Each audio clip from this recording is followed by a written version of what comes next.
I think it has brought a huge impact on several levels. Economically speaking, once again, all the people that live in that area in Prato are people that rent out houses, homes, apartments, and factories from Italians. So they are contributing to the local economy in terms of paying rents. Of course, some of them pay taxes, not all of them, not all the time, but that's not uncommon. Most Italian entrepreneurs in that area traditionally are the same. So the Chinese did nothing but learn from the Italians. So there is definitely an important and significant contribution to the local economy. But then you also have something else, which you don't really see anywhere else in Italy. You have high percentages of ethnic segregation in Prato, which is pretty uncalled for and in the rest of Italy. You have, like, if you take a city like Milan and you go to our so-called Chinatown in Paolo Sarpi, less than 10% of the local residents are Chinese. 90% are Italians. So very, very tiny ethnic segregation. If you go to one of our districts in Milan that have over 35% of foreign residents, you will find that there is not one single community dominating over all the others, and they're all mixed with each other. So very low ethnic segregation. But you go to Prato, and you go to the Via Pistoiese area, and you will find that there, uniquely, you do have ethnic segregation. Why? Because of the factories. Because those were buildings that were meant to be factories. And since the factories, most of the factories, were taken over by Chinese entrepreneurs and the workers, now there you do have this very peculiar situation of, having this feeling of being in a little Guangzhou. That's true. That's something that is pretty much unique to Prato. And then when I was doing the research before I came here, I read articles and reports, and people were saying that Italians are complaining and that the Chinese took away their jobs. Depends on where you are. Yeah, and like in Prato, I'm talking about. In Prato, definitely. In Prato, the people are that's complaining. true. But then when I talk to the Chinese entrepreneurs or Chinese businessmen here, and they were also saying that could be partially true, but at the same time, they're also hiring people, because I was in those kind of factories and I saw those kind of Italian designers. So how do you see that? Because one way people are complaining, but at the same time, they're also contributing. I would say that they did not take away anyone's job, first of all, because the jobs that the Chinese brought to Prato were jobs that the Chinese themselves created. They were not jobs that were there before the Chinese came to Prato. Nobody was doing fast fashion in the 1980s in Prato or in the 1990s. It was a completely different business model. So I would say that that's not true. What really happened was that during the 1980s and 1990s, you had a garment manufacturing district that was sort of sharing the boons of sweatshop conditions as a regular form of work in that area. And nobody was complaining too much about sweatshops, Chinese sweatshops at that time, because they were benefiting from them. Fast forward to the 2000s, and then you might still have sweatshop conditions, but now Italians are profiting from those conditions much less. So the real problem in Prato is a problem of sharing in the profits. That's the thing. The Pratese are very good businessmen. That's what hit them. That's what hurt them. They didn't like the fact that the Chinese were making money while they were losing money. But the fact that they were losing money had nothing to do with the Chinese. It had to do with the fact that the Prato Garment District was unable to find a way to relaunch its business model in a globalized economy. And that is not on the Chinese, that's on us, that's on Italians. Great that you clarify that. And then you said before the late 90s, or early 90s and then late 80s, and then the fast fashion didn't even exist. Could you describe me, before that, what, Prato is renowned or known for the textile hub, and also a hub for the fashion production in high fashion production hub center of some sort. And what was the model like before the 80s? No, in the 1980s and 90s, Prato was not really known for high fashion. unless we mean by that the production of high-end cloth. Okay? So there were factories in Prato that were producing cloth for garment manufacturers that were located in other parts of Italy. Okay? But they were also doing something else. They were doing low-end productions, like cheap garments that could be worn by everyday people in the streets, and they were destined to local markets, small shops. Okay, the reason we didn't call it fast fashion at the time, it is because it wasn't that fast. Okay, it changed slower as compared to how this system is working nowadays. So you had several lines of production that could offer good profit margins to Italian entrepreneurs in Prato if they only could find a way to push down production prices. So they needed a cheaper labor force. That's when the Chinese came in, okay? And the reason the Chinese came in is because the Italians wanted them in, okay? So the Wenzhou entrepreneurship model in Italy is highly dependent on the Italian economic conditions everywhere. In any sector, you name it, restaurants, shops, whatever. It's always the extant conditions of that Italian business district or business sector that determined the opportunity structure that the Chinese could access. Okay?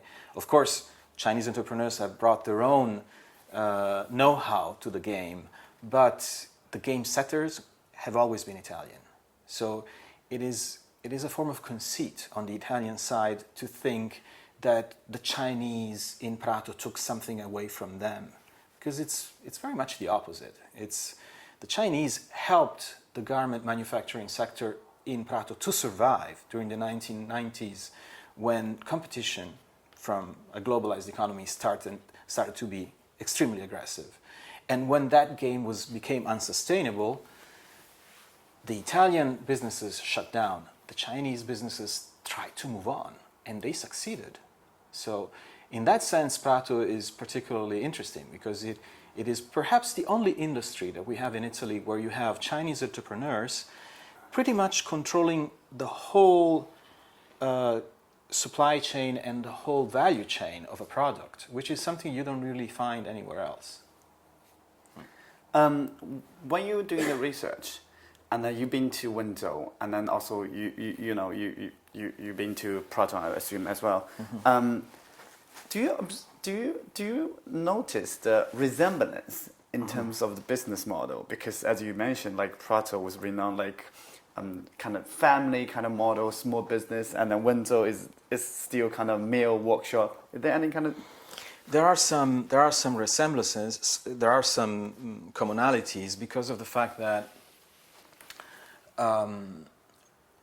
most entrepreneurs in the 1980s and 90s in the Wenzhou area were small family entrepreneurs. That was basically their enterprise model.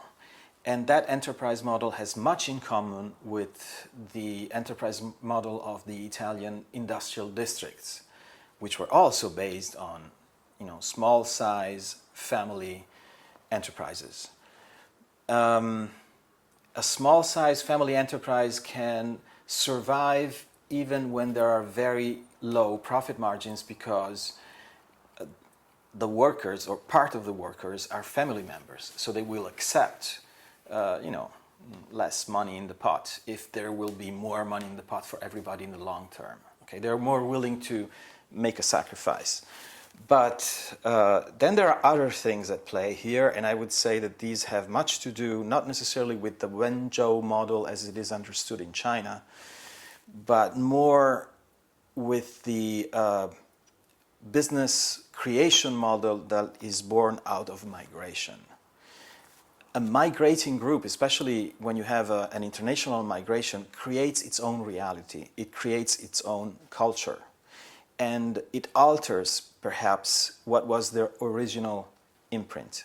So when the Chinese started to do business in Italy, they created hybrid forms of businesses that would take some lessons from the Italian society and economy, and they would merge it and somehow make it work together with what they were bringing from their own home country. And in some of these business sectors, this thing has worked very well. And these adaptations are continually evolving, and they're producing extremely interesting phenomena, especially, I would say, in places other than Prato, because Prato is way too strongly linked to manufacturing, and you don't have a lot of innovation in manufacturing these days, especially in the garment sector. And then next thing I want to talk about is a Made in Italy label. I think for a lot of people, Made in Italy label, when this term occurred, they would believe it's some, you know, made by like Italian artisans and then designed by Italy. Yes. But this time when I made Prato, I just noticed like for some of the fast fashion, they also under the umbrella like made in Italy, but then it could be designed by Italy, by the Italian designers, but then they actually manufactured by the Chinese lady. Yeah. So also in Prato, you also have some examples of Chinese fashion creatives that are actually designing their own lines of clothing, of fast fashion clothing. This is something that is happening in Prato today. Coralline is a good example. It's a brand that was formed in Prato by Chinese, working together with Italians. And also you have in Prato and in other parts of Italy, like the Carpi,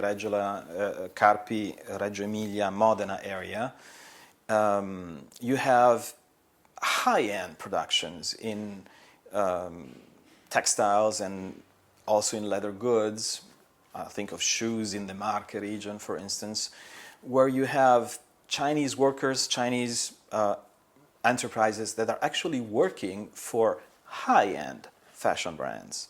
So even some of the more, you know, celebrated names of Italian fashion, sometimes, you know, this is fashion that is made in Italy, but it is made in Italy by a lot of hands, not just Italian hands.